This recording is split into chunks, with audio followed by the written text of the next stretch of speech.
आज सबसे पहले हम आपको यह बताएंगे कि भारत का दुश्मन नंबर 1 पाकिस्तान है या चीन है।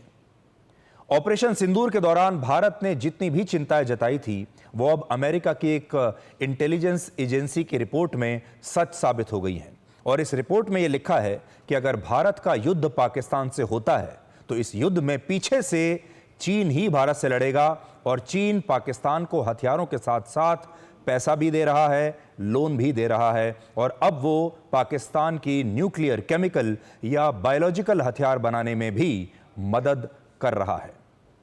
यानी भारत का दुश्मन नंबर 1 चीन था, चीन है और चीन ही रहेगा, पाकिस्तान नहीं है। जिस रिपोर्ट की मैं बात कर रहा हूं यह अमेरिका की डिफेंस इंटेलिजेंस एजेंसी ने जारी की है और यह रिपोर्ट इस समय मेरे हाथ में है। देखिए, ये वो रिपोर्ट है जो मैं बता रहा हूं और ये रिपोर्ट क्या कहती है। ये 2025 की world wide threat assessment report है जिसे डिफेंस इंटेलिजेंस एजेंसी ने तैयार किया है। अब हम 5 पॉइंट्स में इस रिपोर्ट को आपके लिए डिकोड करेंगे। भारत के लिए नंबर 1 दुश्मन पाकिस्तान नहीं बल्कि चीन है। इसमें लिखा है कि सुरक्षा के दृष्टिकोण से भारत की 3 प्राथमिकताएं हैं। पहली, भारत पूरी दुनिया का नेतृत्व करना चाहता है। कम से कम भारत बड़े ग्लोबल लीडर्स में शामिल होना चाहता है। दूसरा, भारत की सैन्य क्षमता को बढ़ाना और तीसरी बात, चीन से मुकाबला करना। पाकिस्तान से सैन्य संघर्ष और आतंकवाद के बावजूद भारत पाकिस्तान को सिर्फ सुरक्षा से जुड़ी एक चुनौती मानता है, एक थ्रेट मानता है, लेकिन उसका असली मुकाबला असल में पाकिस्तान से है ही नहीं। भारत का असली मुकाबला है चीन से। इस रिपोर्ट में दूसरी बात जो लिखी है वो ये, जब पाकिस्तान का युद्ध भारत से होता है तो यह युद्ध असल में पाकिस्तान नहीं बल्कि पीछे से चीन ही लड़ रहा होता है।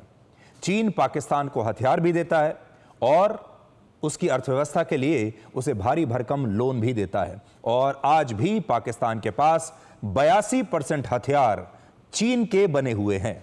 इसलिए जब चीन भारत के साथ युद्ध लड़ता है तो वो चीन के बने हथियारों से, जब पाकिस्तान भारत से युद्ध लड़ता है तो मेड इन चाइना हथियारों के दम पर लड़ता है। इसी रिपोर्ट में यह भी लिखा है कि पाकिस्तान जानता है कि वो युद्ध में भारत की सेनाओं से कभी जीत नहीं सकता, इसलिए वो चीन की मदद से अब अपने परमाणु हथियारों को और ज्यादा आधुनिक और सक्षम बना रहा है और नए नए वेपन्स ऑफ मास डिस्ट्रक्शन भी वो बना रहा है जिनमें न्यूक्लियर वेपन्स हैं, बायोलॉजिकल और केमिकल हथियार भी इसमें हो सकते हैं। इन हथियारों को भी कहते हैं, इनको वेपन्स ऑफ मास डिस्ट्रक्शन कहते हैं और यह जानकारी अमेरिका की ये इंटेलिजेंस एजेंसी खुद अपनी रिपोर्ट में बता रही है। तो ये बहुत चिंता की बात है और चिंता की बात इस बार भी आपको नजर आई होगी। आपको याद होगा भारत और पाकिस्तान के बीच ये युद्ध तो 4 दिन ही चला था, लेकिन उसके बाद ही पाकिस्तान ने धमकी देनी शुरू कर दी थी कि उसके पास न्यूक्लियर हथियार हैं और वो इन न्यूक्लियर हथियारों का इस्तेमाल भी कर सकता है या फिर ये न्यूक्लियर हथियार खतरे में आ सकते हैं। यह भी हो सकता है कि पाकिस्तान के न्यूक्लियर हथियार आतंकवादियों के हाथ लग जाएं। यानी पाकिस्तान में ये जो न्यूक्लियर हथियार हैं ये भारत के लिए एक बहुत खतरनाक बात है और अगर अब पाकिस्तान इन्हें और ज़्यादा बढ़ा रहा है, पाकिस्तान एक बात जानता है कि अगली बार भी अगर कोई युद्ध हुआ और उस युद्ध में पाकिस्तान भारत को नहीं हरा पाया, तब आखिरी विकल्प के तौर पर वो अपने इन न्यूक्लियर वेपन्स को इस्तेमाल कर सकता है, केमिकल वेपन्स को इस्तेमाल कर सकता है और वो यही चाहेगा क्योंकि वो जानता है कि कन्वेंशनल वॉर में, पारंपरिक युद्ध में वो कभी भी भारत को हरा नहीं पाएगा। इसलिए जब वो ऐसी स्थिति में पहुंच जाएगा तब उसका जो आखिरी रास्ता है वो ये न्यूक्लियर हथियार ही है।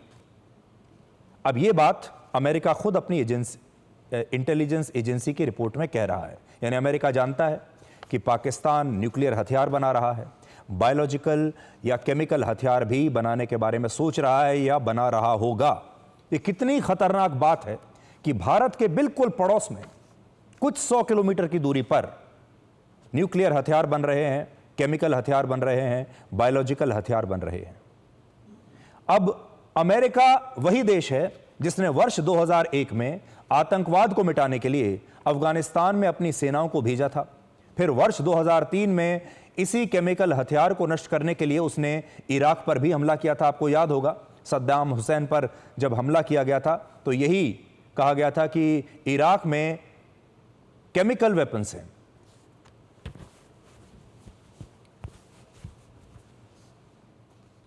लेकिन आज जब यही सब पाकिस्तान में हो रहा है, एक जमाने में ये इराक में होता था, अफगानिस्तान में होता था, लेकिन अब वही सब पाकिस्तान में हो रहा है, तो अमेरिका सिर्फ एक रिपोर्ट जारी कर रहा है और भारत के लिए इसे चिंताजनक बता रहा है। इस समय पाकिस्तान आतंकवाद का सबसे बड़ा गढ़ है और पाकिस्तान में चीन की मदद से परमाणु, केमिकल और बायोलॉजिकल हथियार भी विकसित किए जा रहे हैं। लेकिन यहां अमेरिका चुप बैठा है। अमेरिका खुद आकर इन हथियारों को नष्ट नहीं कर रहा, बल्कि वो IMF के ही जरिए पाकिस्तान को लोन भी दिलवा रहा है, और यह बात भी आपको आज पता होनी चाहिए। तीसरी बात इसमें है कि भारत पाकिस्तान को अपने लिए मुकाबला मानता भी नहीं है। भारत और पाकिस्तान की कोई बराबरी नहीं है और भारत यह बात जानता है कि पाकिस्तान उसके लिए कोई मुकाबला नहीं। लेकिन दूसरी तरफ पाकिस्तान को लगता है कि उसके अस्तित्व को भारत से ही सबसे ज्यादा खतरा है। तो इस रिपोर्ट में यह बात साफ साफ लिखी है, जिसमें मैं आपको थोड़ा पढ़ के बताता हूं। Pakistan regards India as an existential threat and will continue to pursue its military modernisation effort, including the development of battlefield nuclear weapons to offset India's conventional military advantage. यानी कन्वेंशनल वॉर अगर हुआ तो भारत पाकिस्तान पर भारी पड़ेगा, और इसी एडवांटेज को कम करने के लिए, भारत के इसी फायदे को कम करने के लिए पाकिस्तान अब परमाणु हथियारों को पहले के मुकाबले कहीं ज्यादा विकसित कर रहा है, ताकि वो भारत को अपने परमाणु हथियार दिखाकर डरा सके, और कभी अगर ऐसा विकल्प कोई आ गया तो इस्तेमाल करने से भी शायद पीछे नहीं हटेगा। पूरी दुनिया के लिए बहुत खतरनाक बात है। और आज हम ये कहना चाहते हैं कि अमेरिका की जिम्मेदारी सिर्फ ये रिपोर्ट जारी करके खत्म नहीं हो जाती। रिपोर्ट जारी कर दी आपने बता दिया कि पाकिस्तान में ये हो रहा है, लेकिन अमेरिका कर क्या रहा है? अमेरिका को क्या वही नहीं करना चाहिए जो उसने अफगानिस्तान में किया था? क्या वही नहीं करना चाहिए जो उसने इराक में किया था? आज अमेरिका इस बात को लेकर चिंतित क्यों नहीं है? आज दुनिया के जो बड़े बड़े देश हैं, संयुक्त राष्ट्र है, उनके लिए यह रिपोर्ट चिंताजनक होनी चाहिए और उन्हें यह देखना चाहिए कि पाकिस्तान को यह सब करने से कैसे रोका जा सकता है। पाकिस्तान ने अगर कोई ऐसे हथियार विकसित कर लिए हैं जो कि केमिकल हथियार हैं, बायोलॉजिकल हथियार हैं, न्यूक्लियर हथियार हैं, तो दुनिया को कुछ ना कुछ ऐसा करना चाहिए कि वो इन हथियारों को अपने कब्जे में ले ले और या फिर इन्हें नष्ट कर दे। चौथी बात इसमें लिखी है कि जब पाकिस्तान पूरी तरह से चीन पर निर्भर है, तब भारत मेक इन इंडिया के तहत अपने ही देश में खुद के हथियार बना रहा है और अपनी मिलिट्री सप्लाई चेन को मजबूत कर रहा है। पाकिस्तान तो पूरी तरीके से चाइना के हथियारों पर निर्भर कर रहा है, लेकिन भारत इस समय मेड इन इंडिया हथियारों पर काम कर रहा है। हमारे देश के जो नेता मेक इन इंडिया को नाकाम बताते हैं, जो कहते हैं कि मेक इन इंडिया जो हमने स्कीम शुरू की थी उससे कुछ फायदा नहीं हुआ, जिन्हें सिर्फ पश्चिमी देशों की रिपोर्ट्स पर भरोसा होता है, उन्हें अमेरिका की इस सरकारी इंटेलिजेंस एजेंसी की रिपोर्ट पर आज भरोसा होना चाहिए और उन्हें यह रिपोर्ट पढ़नी भी चाहिए और समझना चाहिए कि भारत कैसे अपने खुद के हथियारों से चीन समेत पूरी दुनिया के देशों को आज हैरान कर रहा है। और आखिरी बड़ी बात इसमें यह लिखी है कि भारत का सच्चा दोस्त अब भी रशिया ही है और रशिया और भारत के रिश्तों में जरा भी बदलाव नहीं आया है। संक्षेप में अगर हम कहें तो भारत का दुश्मन नंबर 1 चीन है, सच्चा दोस्त रशिया है और भारत को यहां अमेरिका से भी सावधान रहना होगा। और इस बात को आप अब इस नक्शे के जरिए समझ पाएंगे जो मैं आपको दिखाने वाला हूं। अमेरिका चीन को अपना इस समय सबसे बड़ा प्रतिद्वंदी मानता है, जिससे उसे सबसे बड़ी चुनौती मिलती है। एक जमाने में जब कोल्ड वॉर था तब रशिया का सबसे बड़ी जो प्रतिद्वंदी था वो था, माफ कीजिएगा, अमेरिका का जो सबसे बड़ा प्रतिद्वंदी था वो था रशिया। लेकिन अब रशिया नहीं है, अब है चीन। लेकिन अमेरिका का बॉर्डर कहीं से भी चीन के साथ लगता नहीं है। चीन और अमेरिका में बहुत दूरी है, इस नक्शे में आप देखिए। यानी अमेरिका और चीन दोनों एक दूसरे से बहुत दूर हैं और दोनों के बीच सीमा से जुड़ा कोई टकराव इस समय नहीं है और आगे भी नहीं होगा। जबकि भारत और चीन की सीमा एक दूसरे से लगती है और भारत के लिए चीन उसका दुश्मन नंबर 1 भी है। अमेरिका तो दूर से बात कर रहा है, अमेरिका को कभी भी इतनी दूर से चीन से वैसी चुनौती नहीं मिलेगी, लेकिन हम और चीन तो पड़ोसी हैं। चीन के साथ संबंध अगर अच्छे होते हैं या खराब होते हैं तो सबसे पहला असर भारत पर पड़ेगा। यहां बहुत सारे विश्लेषक ये मानते हैं कि जिस तरह चीन सीधे भारत से संघर्ष न करके पाकिस्तान का सहारा लेता है और पाकिस्तान का मास्क लगाकर भारत से लड़ाई लड़ता है, वैसी ही रणनीति अमेरिका भी अपनाना चाहता है और वो चीन से सीधे युद्ध न लड़कर भारत के जरिए चीन के खिलाफ ये संघर्ष करना चाहता है, यानी भारत का इस्तेमाल करना चाहता है। और यही भारत को अमेरिका से भी सावधान रहना होगा और अमेरिका अपनी रिपोर्ट में कौन सी बात किस उद्देश्य से लिख रहा है उसे भारत को बहुत अच्छी तरह से समझना होगा। हमारी सरकार ने अब तक इस मामले में बहुत अच्छा काम किया है और जैसे पाकिस्तान चीन के हाथों इस्तेमाल हो रहा है वैसा भारत ने अपने साथ नहीं होने दिया है और हम अमेरिका के लिए चीन के खिलाफ टकराव में आज भी उसका हथियार नहीं बने हैं। चीन को लेकर हमारी एक स्वतंत्र नीति है, इंडिपेंडेंट पॉलिसी है जो अमेरिका पर निर्भर नहीं करती। और जब भारत और पाकिस्तान का युद्ध भी होता है तो आपने देखा होगा हम पाकिस्तान से सीधे डील करते हैं, हम किसी और देश के हस्तक्षेप को नहीं चाहते हैं। भारत की सीमाएं इस समय कुल 7 देशों से लगती हैं, जिनमें बांग्लादेश के बाद भारत का सबसे बड़ा बॉर्डर यानी सबसे बड़ी जो सीमा है वो चीन से लगती है और चीन के बाद हमारी जो सबसे बड़ी सीमा है वो पाकिस्तान से लगती है। भारत को ये बात अच्छी तरह से पता है कि उसे जब भी युद्ध लड़ना होगा वो युद्ध 2.5 फ्रंट पर ही लड़ा जाएगा। इनमें पहले फ्रंट पर चीन होगा, दूसरे फ्रंट पर पाकिस्तान और चीन होंगे और आधे फ्रंट पर हमारे देश में वो लोग होंगे जो इसी देश में रहते हैं। और जनरल बिपिन रावत ये बात कहकर गए थे। तो हम जब भी युद्ध लड़ेंगे पाकिस्तान से तो हमें यह गलतफहमी नहीं होनी चाहिए कि यह युद्ध पाकिस्तान से है। अगर हम पाकिस्तान से युद्ध लड़ते हैं तब भी हम असल में चीन से ही लड़ रहे हैं और जिस दिन चीन से लड़ेंगे उस दिन भी हम चीन से ही लड़ रहे हैं। यानी हमारे साथ हमारे पास और कोई विकल्प नहीं है। पाकिस्तान से लड़ेंगे तब चीन पाकिस्तान के पीछे खड़े होकर हमारे साथ युद्ध लड़ेगा और जब चीन से लड़ेंगे तो सीधा चीन से युद्ध होगा ही। तो 2 फ्रंट तो ये हो गए और आधा फ्रंट जो है वो है हमारे अपने ही देश के लोग जो इस तरह की युद्ध में भी हमारी सेना का साथ नहीं देते, इस तरह की चुनौतीपूर्ण स्थिति में भी अपने देश का साथ नहीं देते, पाकिस्तान की तारीफ करते हैं। वो ये नहीं जानना चाहते कि पाकिस्तान का कितना नुकसान हुआ, उनकी दिलचस्पी इस बात में है कि भारत का कितना नुकसान हुआ। उन्हें पाकिस्तान के कितने लड़ाकू विमान हमने गिरा दिए इसमें कोई दिलचस्पी नहीं। वो ये जानना चाहते हैं कि ये बताओ कि भारत के लड़ाकू विमान कितने गिरे हैं। तो ये हमारा आधा फ्रंट है और भारत शायद पूरी दुनिया का अकेला ऐसा देश होगा जो असल में 2.5 फ्रंट का युद्ध लड़ रहा है। यहां एक और महत्वपूर्ण बात यह है कि कोई भी देश तब तक अपने पैरों पर खड़ा नहीं हो सकता जब तक वो हथियारों के मामले में आत्मनिर्भर ना बने और यह बात भारत समझ चुका है। यह बहुत महत्वपूर्ण बात है और यह पूरे देश को आज समझनी चाहिए। किसी भी देश के पास अगर कोई भी देश विदेशी हथियारों पर निर्भर करता है तो उसके हथियारों की सप्लाई चेन कभी भी टूट सकती है। इसलिए किसी भी देश को अगर मजबूत बनना है तो उसे अपने देश में ही हथियारों का निर्माण करना पड़ेगा। दूसरे देश के हथियारों पर, खरीदे हुए हथियारों पर आप निर्भर नहीं कर सकते और किसी भी देश के पास हथियारों की अपनी खुद की सप्लाई चेन होनी चाहिए। पाकिस्तान भले ही चीन के हथियारों पर अपनी ताकत दिखाता हो, लेकिन सच यही है कि वो चीन पर पूरी तरह से निर्भर है। जिस दिन चीन चाहेगा उसके हथियारों की सप्लाई को रोक देगा और भविष्य में चीन इस मजबूरी का पूरा फायदा भी उठा सकता है।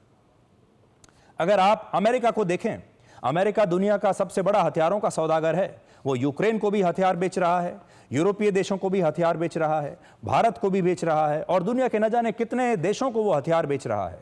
और इस समय उसके हथियारों के लिए वेटिंग लिस्ट है। दुनिया के बड़े बड़े देश वेटिंग लिस्ट में अपनी बारी का इंतजार कर रहे हैं।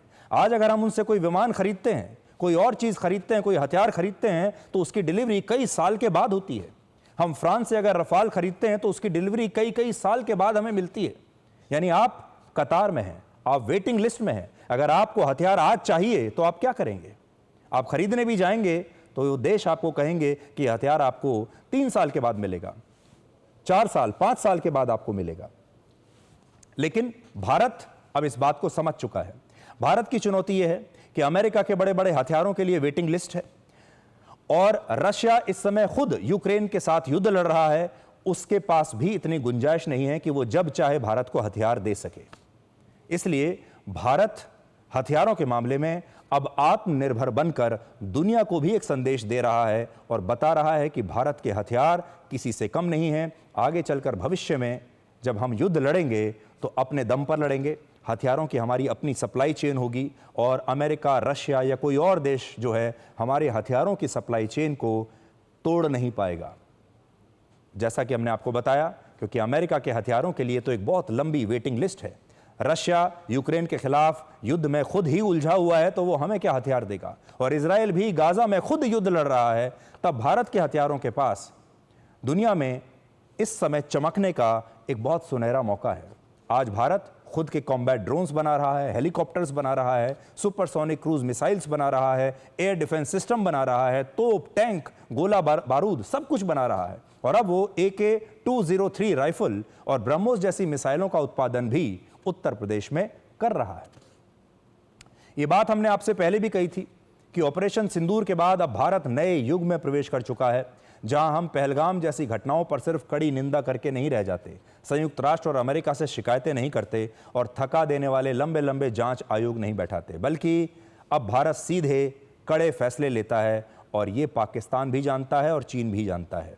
आज प्रधानमंत्री मोदी गुजरात के भुज में थे, जहां उन्होंने कहा कि भारत पर आंख उठाने वालों को किसी भी कीमत पर बख्शा नहीं जाएगा। और उन्होंने पाकिस्तान को भी चुनौती दी, चेतावनी दी कि वो सुख चैन से रहे, अपने हिस्से की रोटी खाए, नहीं तो मोदी की गोली के लिए तैयार रहे।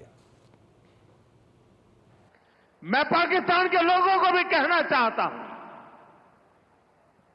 क्या पाया आपने? हिंदुस्तान दुनिया की चौथी इकोनॉमी बन गया और तुम्हारा हाल क्या है? तुम्हारे बच्चों के भविष्य को बर्बाद किसने किया? तुम्हें दर दर भटकने के लिए मजबूर किसने किया? आतंकवाद के आकाओं ने।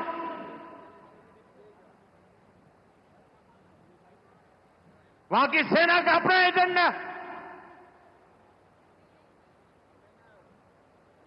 पाकिस्तान के नागरिकों, खास करके वहां के बच्चे, ये मोदी की बात कान खोल करके सुन लो। ये आपकी सरकार और आपकी सेना आतंकवाद को समर्थन दे रही है। आतंकवाद पाकिस्तान की सेना और सरकार के लिए पैसा कमाने का जरिया बन गया है।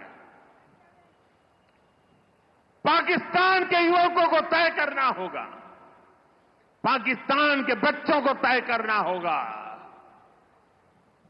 क्या ये रास्ता उनके लिए ठीक है? क्या उनका भला हो रहा है? सत्ता के लिए जो एक खेल खेले जा रहे हैं, क्या उससे पाकिस्तान के बच्चों की जिंदगी बनेगी? मैं पाकिस्तान के बच्चों को कहना चाहता हूं, ये आपके हुक्मनारा, ये आपकी सेना आतंकवाद के साए में पल रही है। वो आपके जीवन में खतरे पैदा कर रही है, आपके भविष्य को नष्ट कर रही है, आपको अंधेरे में धकेल रही है। पाकिस्तान को आतंक की बीमारी से मुक्त करने के लिए पाकिस्तान के अवाम को आगे आना होगा, पाकिस्तान के नौजवानों को आगे आना होगा। सुख चैन की जिंदगी जियो, रोटी खाओ, वरना मेरी गोली तो है ही। तो प्रधानमंत्री मोदी ने एक नई चेतावनी पाकिस्तान को दी है और पाकिस्तान के लोगों से भी कहा है कि वो अपनी सरकार से और अपनी सेना से ये सवाल जरूर पूछें।